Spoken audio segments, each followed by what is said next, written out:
Headphone নিতে ভাইয়ার রুমের দরজা খোলা মাত্রই দুটি নগ্ন দেহ অন্তরঙ্গ অবস্থায় দেখতে পেলাম। সে আর কেউ নয়, আমার বড় ভাই ও মামাতো বোন জান্নাত, যাকে আমি 2 বছর ধরে ভালোবাসি। জান্নাতও আমাকে ভালোবাসে, কিন্তু কখনো এই অবস্থায় দেখবো স্বপ্নেও ভাবিনি।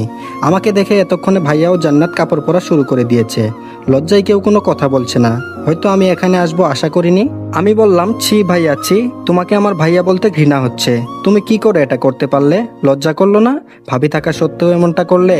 জান্নাত তোমাকেও বা কি বলবো, ঘৃণা হচ্ছে নিজেকেই। জান্নাত বলল, আবির প্লিজ কাউকে কিছু বলো না প্লিজ, আমি তোমার পায়ে পড়ি। আমি বললাম, ছি, তোমার নোংরা মুখে আমার নাম কখনো উচ্চারণ করবে না। কাঁদতে কাঁদতে চলে এলাম আমার রুমে, নিজের চোখকে যেন বিশ্বাস করতে পারছি না।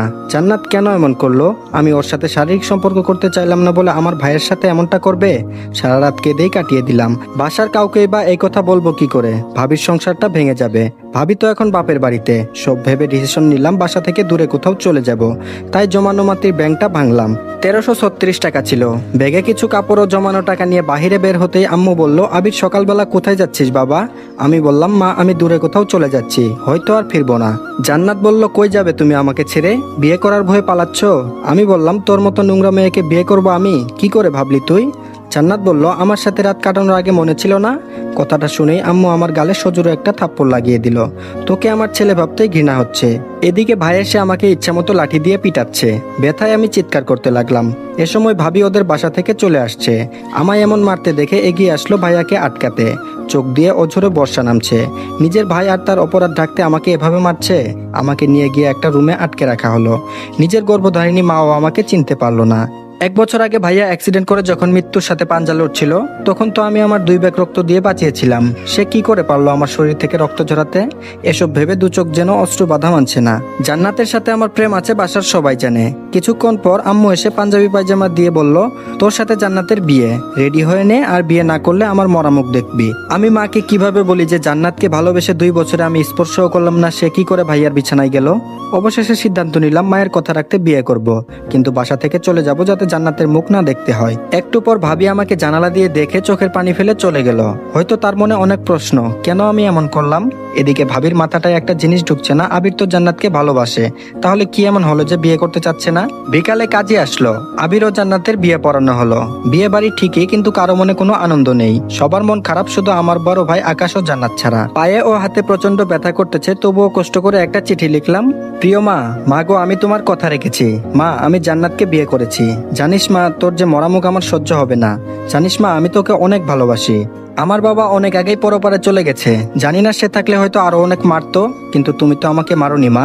আমি জানি মা, তুমি আমাকে অনেক ভালোবাসো, অনেক কষ্ট পাইছো জানি, কিন্তু আমি কষ্ট দিতে চাইনি। হয়তো একদিন আজকের থেকে অনেক বেশি কষ্ট পাবে, যেদিন আমার চলে যাওয়ার কারণটা জানবে। একটা জিনিস ভেবে খুব কষ্ট পাইছি মা, তুমি আমাকেও বুঝলে না। আমি অনেক দূরে চলে গেলাম। মা, নিজের খেয়াল রাখবা। ইতি তোমার কলিজার টুকরা। বাসার দেওয়াল টপকে বাহিরে আসলাম। চলছি দূর অজানাই। সামনে রেল স্টেশন। ট্রেন আসার আওয়াজ পেয়ে স্টেশনে এসে ট্রেনে উঠে পড়ি। জানি না কোথায় যাব। একটা সিটে বসতেই পায়ে কি যেন লাগলো, তাকিয়ে দেখি একটা লাগেজ। কিন্তু লাগেজটা কার? এই সিটে তো কেউ ছিল না। জানালা দিয়ে সবুজ প্রকৃতি দেখছি। পরের স্টেশন আসতে পাশের সিটে সবাই নেমে গেল, কিন্তু কেউ লাগেজটা নিল না। মনে হয় কেউ ছেড়ে গেছে। লাগেজটা খুলতেই অবাক হয়ে যায়। লাগেজটা টাকা দিয়ে ভর্তি, কিন্তু এগুলো কার টাকা? দেখি তো লাগেজে কোনো কার্ড বা ঠিকানা আছে কিনা। কাগজটাতে লেখা ছিল, হ্যাঁ তোমাকেই বলছি, সন্ত্রাসীরা আমার পিছু নিয়েছে। জানি হয়তো আমাকে মেরেও ফেলবে। প্লিজ টাকাগুলো আমার বাসায় পৌঁছে দিও, নয়তো আমার পরিবার রাস্তায় বসবে। ঠিকানা 1206/2 তেজগাঁও, ঢাকা। এখন কি করব বুঝতেছি না। এতগুলো টাকাগুলো নিয়ে বাসায় চলে আসি। আম্মুর জন্য মনটা কাঁদছে। জানি না আমাকে না পেয়ে আম্মু এখন কি করছে। কাগজে লেখা ওই ঠিকানায় সিএনজি করে যাচ্ছি, আর মনে পড়ছে আম্মুকে। সামনে একটা কার ও পিকআপ মারাত্মক অ্যাক্সিডেন্ট হয়। রক্তাক্ত হয়ে গাড়িতে একজন লোক পড়ে আছে, কিন্তু কেউ এগিয়ে আসছে না। সিএনজিটিকে থামিয়ে দৌড়ে গাড়ির কাছে গিয়ে লোকটিকে বের করলাম। অনেক জায়গায় আঘাত পাইছে, মাথা ফেটে গেছে, পায়েও ক্ষতের সৃষ্টি হয়েছে। আমি সিএনজিওয়ালাকে বললাম, ভাইয়া একটু এদিকে আসেন, লোকটিকে হাসপাতালে নিতে হবে। বেশিক্ষণ এভাবে থাকলে লোকটি মারা যাবে। সিএনজিওয়ালা বলল, ভাই ছাড়ুন তো এসব, আমার আবার আপনাকে নামিয়ে অন্য প্যাসেঞ্জার নিতে হবে। এসব পুলিশ দেখবে, আপনি গাড়িতে উঠুন। আমি বললাম, আপনাকে ডাবল ভাড়া দিব, লোকটিকে নিয়ে আগে হাসপাতালে চলুন। এদিকে লোকটির অবস্থা আরো খারাপ হতে লাগলো। তাড়াতাড়ি সামনের একটা হাসপাতালে নিয়ে আসলাম।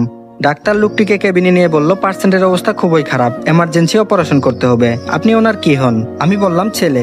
ডাক্তার বলল, এখনই ক্যাশ কাউন্টারে 5 লাখ টাকা জমা দিন, আমরা অপারেশন শুরু করে দিচ্ছি, নয়তো ওনাকে বাঁচানো সম্ভব হবে না। আমি বললাম, ওকে ডাক্তার, আমি টাকা জমা দিচ্ছি, আপনি অপারেশন শুরু করে দেন। কি করব ভাবছি, আমার কাছে তো আরো 500 টাকাও নাই, এই টাকাগুলো তো আমার না, সবার আগে জীবন বাঁচানো ফরজ, তাই আর কিছু না ভেবে টাকা জমা দিলাম। লোকটিকে অপারেশন থিয়েটারে নিয়ে গেলেন। একটু পর নার্স এসে একটা ফোন হাতে ধরিয়ে দিল। নার্স বলল, এই ফোনটা পেশেন্টের কাছে ছিল, জরুরি 2 ব্যাগ ও নেগেটিভ রক্তের ব্যবস্থা করুন।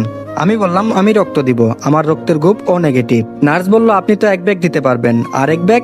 আমি বললাম, ডাক্তার আমার শরীর থেকে 2 ব্যাগ নিন, তাছাড়া আমি এখন রক্ত কই পাবো, আমার শরীর থেকে নিন প্লিজ। ডাক্তার বলল, না না, তা কি করে হয়। আমি অনেক রিকোয়েস্ট করার পর নিল। কিছুক্ষণ পর রিংটোন বেজে উঠলো। লোকটির ফোনে ফোন দিয়েছে, রিসিভ করে সালাম দিলাম। ওপাশ থেকে একটা মেয়ে বলল, কে আপনি? আমার আব্বুর ফোন আপনার কাছে কেন?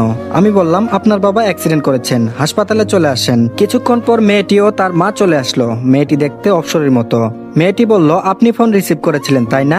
আমি বললাম, হ্যাঁ। মেয়েটির মা বলল, ওনাকে এই হসপিটালে কে এনেছে? আমি বললাম, আমি। মেয়েটি বলল, এই ফালতু মার্কা হসপিটালে ভর্তি করতে কে বলেছে আপনাকে? বলেই গালের মধ্যে কষে একটা থাপ্পড় লাগিয়ে দিল। এমন সময় নার্স বেরিয়ে আসে। নার্স বলল, তাড়াতাড়ি এই মেডিসিনগুলো নিয়ে আসুন। আমি বললাম, আন্টি এই নেন ফোন ও মেডিসিনগুলো তাড়াতাড়ি নিয়ে আসেন, আমি চলে যাই। মেয়েটি বলল, ছোট লোকের বাচ্চা, যা ভাগ, আম্মু কাগজটা আমাকে দাও, আমি নিয়ে আসছি। আইরে মানুষ, ওনার বাবাকে বাঁচাতে করতো কি করলাম, আর উনি আমার গায়ে হাত তুললো আর অপমান করলো। আমার কপালটাই হয়তো খারাপ, তাই এমন কষ্ট পাই। বাহিরে এসে কাগজের ঠিকানায় যাওয়ার জন্য সিএনজিতে উঠলাম। তেজগাঁও এসে সিএনজি থেকে নামলাম। একটা লোককে জিজ্ঞেস করলাম, ভাইয়া এই ঠিকানাটা একটু দেখিয়ে দিবেন? লোকটি বলল, সামনে গিয়ে ডানে যাবেন, আশেপাশে খুঁজে দেখবেন, পেয়ে যাবেন। অবশেষে বাসা খুঁজে পাইলাম।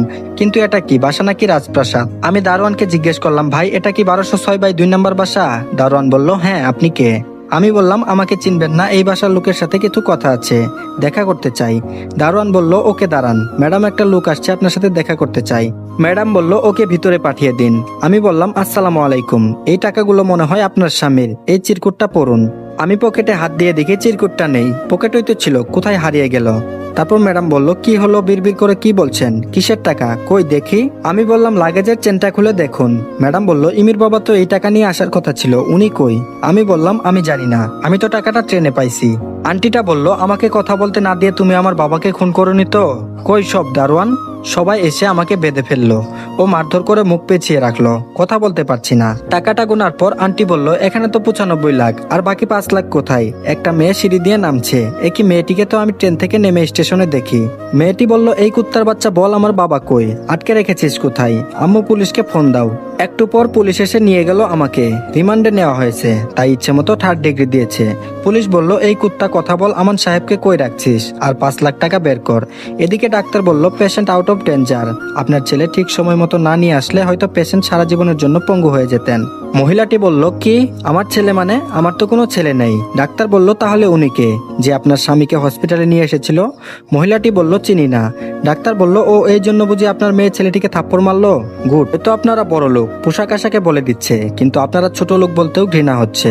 ডাক্তারের কথা শুনে মা ও মেয়ে অবাক হয়ে গেছে। ডাক্তার বলল, আপনি কি জানেন ছেলেটি চিকিৎসার জন্য 5 লাখ টাকা জমা দিয়েছে? টাকাটা জমা না দিলে হয়তো এখন পর্যন্ত আপনার স্বামী বেঁচে থাকতো না। মা ও মেয়ে আবার নিশ্চুপ। তারপর বলল, নিজের শরীর থেকে 2 ব্যাগ রক্ত দিয়েছে, যা হয়তো আপনার নিজের ছেলে হলেও করতো কিনা সন্দেহ। এখন রোগীর কাছে যাওয়া যাবে না বলেই ডাক্তার ও নার্স চলে যায়। এদিকে মেয়েটি অনেক কষ্ট পায় ও তার আম্মু সহ কান্না শুরু করে দেয়। মেয়েটি বলল, আম্মু এটা আমি কি করলাম? কাঁদতে কাঁদতে বলতেছে, লাকি, এই কাজের জন্য আল্লাহ আমায় ক্ষমা করবেন না। লাকির মা বলল, কাঁদিস না মা, যদি কখনো দেখা হয় তাহলে ক্ষমা চেয়ে নিস। তবুও লাকি তার অন্যায় বুঝতে পেরে চোখের পানি ঝরাচ্ছে। অন্যদিকে আবিরকে পুলিশ অনেক মারে, এদিকে সে কাগজটাও হারিয়ে ফেলেছে। আবিরকে এত মারার পরও আবির ব্যথায় চিৎকার করতেছে না। এই ব্যথা তো ক্ষণিকের, তার চেয়েও আবিরের মনে অনেক বেশি ব্যথা। অন্যদিকে আমান সাহেব বাসায় ফিরে আসে আর জানতে পারে কেউ একজন টাকা নিয়ে আসে, আর 5 লাখ টাকা কম থাকলেও তাকে তারা পুলিশে দিয়ে দেয়। আমান সাহেব খুব ভালো মানুষ। তিনি বললেন, এমনও তো হতে পারে ছেলেটি বিপদে পড়ে 5 লাখ টাকা কোথাও নষ্ট করেছে। তার যদি টাকার লোভী থাকতো তাহলে তো এতগুলো টাকা আর ফিরাই দিত না। যাই হোক, ছেলেটিকে পুলিশের হাত থেকে ছাড়িয়ে আনি। আমান সাহেব থানায় গিয়ে আবিরকে ছাড়িয়ে নেয়। তারপর বলল, বাবা তোমার নাম কি? আবির বলল, আমার নাম আবির। আমান সাহেব বলল, আমার জন্য তোমার কি অবস্থা করেছে পুলিশ, বাবা আমাকে মাফ করে দিও। আবির বলল, না আঙ্কেল, আপনি কেন মাপ চাচ্ছেন? আমি আপনার 5 লাখ টাকা দিয়ে একটা অ্যাক্সিডেন্ট হওয়া ব্যক্তিকে চিকিৎসা করিয়েছি। চিন্তা করবেন না আঙ্কেল, আমি আপনার টাকা শোধ করে দেব। আমান সাহেব বললেন, না বাবা লাগবে না, আর তুমি তো টাকাটা নিয়ে একজনকে সাহায্য করেছো। আমি বললাম, না কাকা, আমি কারো কাছে ঋণী থাকতে চাই না। আমার চাকরি হয়ে গেলে আপনার টাকা পরিশোধ করে দিব। আমান সাহেব বলল, তো কিসের চাকরি করবা? আবির বলল, দেখি কি করা যায়। আর আমি সবেমাত্র ইন্টার পরীক্ষা দিয়েছি, এখনো রেজাল্ট হয়নি, তবে আমি কার চালাতে পারি। আমান সাহেব বলল, ও তাহলে আমার বাসার ড্রাইভার হয়ে যাও, মাসিক 25,000 টাকা করে বেতন পাবা। আবির বলল, ধন্যবাদ কাকা, আপনি আমাকে অনেক উপকার করলেন। কাকা আমাকে ওনার বাসায় নিয়ে গেলেন। আমান সাহেবের মেয়ে বললেন, বাপি তুমি ওই চোরটাকে বাসায় নিয়ে আসলে কেন? আমান সাহেব বলল, না মামুনি, আবির চোর নয়, ও একটা লোককে বাঁচাতে টাকাটা ডক্টরকে দিয়েছে। তারপর আনান সাহেবের মেয়ে অনন্যা বলল, ছোট লোকটা বানিয়ে বলল, আর বিশ্বাস করলে বাপি? আনান সাহেব বলল, না রে মা, বাবা তুমি ওই রুমে যাও, এখন থেকে ওখানে থাকবে। অনন্যা বলল, বাপি। অনন্যা রাগ করে চলে যায়, আর মনে মনে ভাবে, আমাদের বাসায় থাকবে মনো, বুঝাবো মজা কাকে বলে। এদিকে আবির গিয়ে নিজের রুমটা গুছিয়ে নেয়, আর বিছানায় শুয়ে শুয়ে বাসার সবার কথা ভাবতে থাকে। কোনো এক সময় ঘুমিয়ে পড়ে। মাঝরাতে তার শরীরে প্রচন্ড জ্বর আসে। আবির কাঁপতে কাঁপতে ফ্লোরে পড়ে যায়। পরের দিন সকালে কাজের লোক নাস্তা দিতে এসে দেখে আবির ফ্লোরে পড়ে গুঙাচ্ছে। কাজের লোকটি আনান সাহেবের কাছে গিয়ে বলল, সাহেব, ছেলেটা ফ্লোরে পড়ে গুঙাচ্ছে, মনে হয় অসুস্থ হয়ে গেছে। আঙ্কেল এসে তাড়াতাড়ি করে আবিরকে হাসপাতালে ভর্তি করে। কিছুক্ষণ পর ডাক্তার বলে, ওনার শরীরে তো অনেক ক্ষত হয়েছে, তাই ব্যথায় শরীরে জ্বর আসে। কিছুদিন রেস্ট ও ওষুধ ঠিকভাবে খেলে সুস্থ হয়ে যাবে। আপনারা চাইলে কালকেই বাসায় নিয়ে যেতে পারবেন। পরের দিন আমায় বাসায় নিয়ে আসলেন। বাসার ভিতরে যেতেই লক্ষ্য করলাম সেদিনের ওই মেয়েটি, যার বাবাকে মেডিকেলে ভর্তি করেছি। আমাকে দেখে দৌড়ে আসে লাকি।